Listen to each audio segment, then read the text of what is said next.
ESCOM ಹೆಸರಲ್ಲಿ ಕಾಕಿ ಧರಿಸಿದ ಖದೀಮನ ಆಟಕ್ಕೆ ಬ್ರೇಕ್ ಬಿದ್ದಿದೆ ಈಗ. ಯಾಕಂದ್ರೆ ಎಸ್ಕಾಂ ಹೆಸರಲ್ಲಿ ಇದು ಹಾಕಿದ್ದ ಬಣ್ಣ ಹಚ್ಚಿದವರೆಲ್ಲ ನಾಟಕವನ್ನು ಮಾಡ್ತಾ ಇದ್ರು, ಕಾಕಿ ಬಟ್ಟೆಗಳನ್ನು ಹಾಕ್ತಾ ಇದ್ರು. ಆದ್ರೆ ಇಲ್ಲಿ ಎಲ್ಲವೂ ಕೂಡ ಬಯಲಾಗಿದೆ. ಎಸ್ಕಾಂ ಹೆಸರಲ್ಲಿ ಕಾಕಿ ಬಟ್ಟೆಯನ್ನು ಹಾಕಿರ್ತಾರೆ, ಬಣ್ಣ ಹಚ್ಚಿದವರೆಲ್ಲ ನಟರಾಗೋಕ್ಕಾಗಲ್ಲ, ಕಾಕಿ ಹಾಕಿದವರೆಲ್ಲ ಎಸ್ಕಾಂನವರಾಗಲ್ವಲ್ಲ. ಕಾಕಿ ಎಲ್ಲರೂ ಬೇರೆ ಬೇರೆ ಡಿಪಾರ್ಟ್ಮೆಂಟ್ಗಳು ಕೂಡ ಹಾಕ್ತಾರೆ. ಎಸ್ಕಾಂ ಸಿಬ್ಬಂದಿ ಸೋಗರಲ್ಲಿ ಹಣ ವಸೂಲಿ ಮಾಡ್ತಾ ಇದ್ದ ವಂಚಕ ಈಗ ಅಂಧರಾಗಿದ್ದಾನೆ. ಹುಬ್ಬಳ್ಳಿಯ ಹಳೆ ಪೊಲೀಸ್ ಠಾಣಾ ವ್ಯಾಪ್ತಿಯಲ್ಲಿ ಆನಂದ ನಗರದಲ್ಲಿ ಆಗಿರುವಂತಹ ಘಟನೆ ಇದು. ಸರ್ವರ್ ಡೌನ್ ಎಂಬ ಹಳೇ ರಾಗವನ್ನು ಹಾಡಿ ಸಾರ್ವಜನಿಕರಿಗೆ ನಾಮ ಹಾಕ್ತಾ ಇದ್ದ. ಕಾಕಿ ಸಮವಸ್ತ್ರವನ್ನು ಧರಿಸಿ ತಾನು ವಿದ್ಯುತ್ ಬಿಲ್ ವಸೂಲಿಗಾರನಂತ ಹೇಳಿ ಮೋಸ ಮಾಡಿದ್ದ ಜನರಿಗೆ. ಮನೆಗೆ ತೆರಳಿ ಬಿಲ್ಲನ್ನು ಹಾಕಿ ಬಾಕಿ ಇರುತ್ತಲ್ಲ ಅದನ್ನು ವಸೂಲಿ ಮಾಡ್ತಾ ಇದ್ದ. 1000 ರೂಪಾಯಿ, 2 ರೂಪಾಯಿಗಳನ್ನು ಅಲ್ಲ 2000 ರೂಪಾಯಿಗಳನ್ನು ವಸೂಲಿ ಮಾಡ್ತಾ ಇರ್ತಾರೆ. ರಸೀದಿ ಕೇಳಿದಾಗ ಇಲ್ಲ ಸರ್ವರ್ ಡೌನ್ ಇದೆ, ಈಗ ಬರ್ತಾ ಇಲ್ಲ ಅಂತ ಹೇಳಿ ನಾಟಕ ಮಾಡ್ತಾ ಇದ್ದ.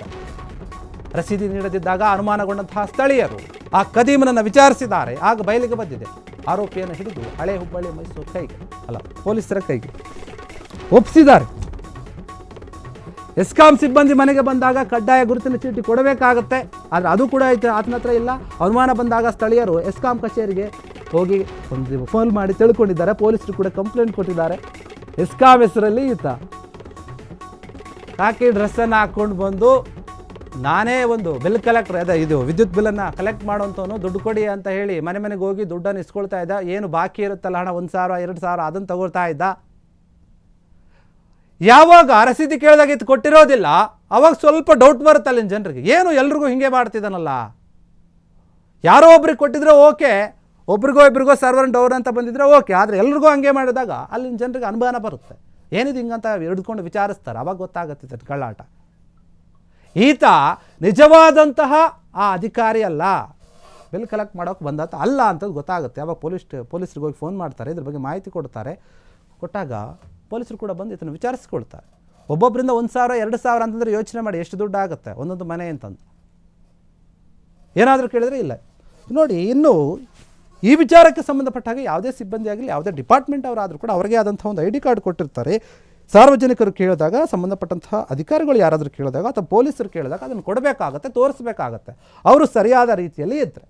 ಇಲ್ಲ ಅಂತಂದರೆ ಅವ್ರ ಹತ್ರ ID ಕಾರ್ಡ್ ಇಲ್ಲ ಅಂತಂದರೆ ಅವ್ನು ಕಳ್ಳ ಅಂತಲೇ ಡಿಸೈಡ್ ಮಾಡ್ತಾರೆ, ಏನೋ ನಾಟಕ ಮಾಡ್ತಿದ್ದಾನೆ ಅಂತ. ಇಲ್ಲಿ ಎಸ್ಕಾಂ ಅಧಿಕಾರಿ ಅಂತ ಹೇಳ್ಕೊಂಡು, ಸಿಬ್ಬಂದಿ ಅಂತ ಹೇಳ್ಕೊಂಡು ಒಬ್ಬಾತ ಬಂದು ಈ ರೀತಿಯಾಗಿ ಹಣವನ್ನು ತಗೋತಾ ಇದ್ದ, ವಂಚನೆಯನ್ನು ಮಾಡ್ತಾ ಇದ್ದ ಜನರ ಹತ್ರ. ಆತ ಈಗ ಅಂಧರಾಗಿದ್ದಾನೆ. ಪೊಲೀಸರು ವಿಚಾರಣೆ ನಡೆಸ್ತಾ ಇದ್ದಾರೆ. ಹುಬ್ಬಳ್ಳಿಯ ಹಳೆ ಪೊಲೀಸ್ ಠಾಣಾ ವ್ಯಾಪ್ತಿಯ ಆನಂದ ನಗರ ಏನಿದೆ ಆ ನಗರದಲ್ಲಾಗಿರುವಂತಹ ಘಟನೆ. ಏನು ಕಾಕಿ ಡ್ರೆಸ್ ಹಾಕೊಂಡ್ಬಂದಿದ್ದಾನೆ, ಇಲ್ಲ ನೋಡೋಕ್ಕೆ ಸೇಮು, ನೀವು ಗಮನಿಸ್ತಾ ಇರ್ಬೋದು, ಅದೇ ಡ್ರೆಸ್ ಹಾಕ್ಕೊಂಡಿರ್ತಾರೆ. ಎಸ್ಕಾಂನವರು, ಬೆಸ್ಕಾಂನವರು, ಬೇರೆ ಬೇರೆ ಡಿಪಾರ್ಟ್ಮೆಂಟ್ಗಳು ಏನು ಬರುತ್ತೆ ಅವರೆಲ್ಲರೂ ಸ್ವಲ್ಪ ಕಾಕಿ ಡ್ರೆಸ್ ಒಂದೇ ರೀತಿಯಾಗಿರುತ್ತೆ, ಡಿಪಾರ್ಟ್ಮೆಂಟ್ ಹೆಸರು ಬೇರೆ ಬೇರೆ ಆಗಿರುತ್ತೆ. ಮನೆ ಮನೆಗೆ ಹೋಗಿ ಇನ್ನು ಕೆಲವರು ನಾವು ನೋಡಿದ್ದೀವಿ, ನಿಜವಾಗಿದ್ದವ್ರು ಏನು ಮಾಡ್ತಾರೆ, ಕೆಲವರು ಈ ಥರ ಡ್ರೆಸ್ಸು ಹಾಕ್ಕೊಳ್ಳೋದಿಲ್ಲ, ಕೆಲವರು ನಾರ್ಮಲ್ ಡ್ರೆಸ್ಸಲ್ಲಿ ಕೂಡ ಹೋಗ್ತಾರೆ. ಆ ಮಿಷಿನನ್ನು ತೊಗೊಂಡು ಏನು ಬಿಲ್ ಕೊಡ್ತಾರಲ್ಲ ಆ ಮಿಷಿನ್ ತೊಗೊಂಡು ಹೋಗ್ತಾರೆ. ಅವ್ರ ಹತ್ರ ID ಕಾರ್ಡ್ ಇರುತ್ತೆ. ಇನ್ನು ಕೆಲವು ಕಡೆ ಆ ವ್ಯಕ್ತಿ ಅಲ್ಲಿನ ಜನರಿಗೆ ಸಾಮಾನ್ಯವಾಗಿ ಗೊತ್ತಿರ್ತಾರೆ ಕೂಡ, ಅಂಥವ್ರು ಕೂಡ ಇರ್ತಾರೆ. ಅಂಥವ್ರ ಮೇಲೆ ಏನೂ ಅನುಮಾನ ಬರಲ್ಲ. ಆದರೆ ಏಕಾಏಕಿಯಾಗಿ ಇಲ್ಲಿ ಕೆಲವೊಂದು ನಗರಗಳಲ್ಲಿ ಒಬ್ಬರು ಬರ್ತಾರೆ, ಅವ್ರು ಕೇಳ್ತಾರೆ, ದುಡ್ಡನ್ನು ಕಟ್ಸ್ಕೊಳ್ತಾರೆ, ಬಿಲ್ ಕೇಳಿದ್ರೆ ಕೊಡೋದಿಲ್ಲ ಅಂತಂದರೆ ಎಲ್ಲರಿಗೂ ಆದರೂ ಅನುಮಾನ ಬರುತ್ತೆ, ಎಂಥವ್ರಿಗೂ ಅನುಮಾನ ಬರುತ್ತೆ. ಹೀಗಾಗಿ ಆ ಅನುಮಾನದಿಂದ ಈತ ಸಿಕ್ಕಾಕ್ಕೊಂಡಿದ್ದಾನೆ. ಈತನ ಎಲ್ಲ ಬಣ್ಣವೂ ಕೂಡ ಈಗ ಬಯಲಾಗಿದೆ. ಆತಂದ್ರೆ ID ಕಾರ್ಡ್ ಇರಲಿಲ್ಲ, ಏನೂ ಇರಲಿಲ್ಲ. ಅದಕ್ಕೆ ಅಲ್ಲಿ ಅವ್ರಿಗೆಲ್ಲರಿಗೂ ಡೌಟ್ ಬಂದಿದೆ. ಎಸ್ಕಾಂ ಕಚೇರಿ ಕೂಡ ಈ ಮಾಹಿತಿ ಕೊಟ್ಟಿದ್ದಾರೆ. ಆ ನಂತರ ಪೊಲೀಸರು ಕೂಡ ಮಾಹಿತಿ ತಿಳಿಸಿದ್ದಾರೆ. ಪೊಲೀಸರು ಮಾಹಿತಿಯ ಮೇರೆಗೆ ಬಂದು ಆತನ ಹಿಡ್ಕೊಂಡು ಈಗ ವಿಚಾರಣೆ ನಡೆಸ್ತಾ ಇದ್ದಾರೆ.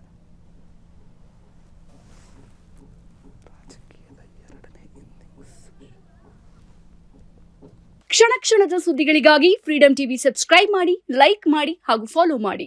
ಹೊಸ ಸುದ್ದಿಗಳ ನೋಟಿಫಿಕೇಶನ್ಗಾಗಿ ಬೆಲ್ ಐಕಾನ್ ಮೇಲೆ ಕ್ಲಿಕ್ ಮಾಡಿ.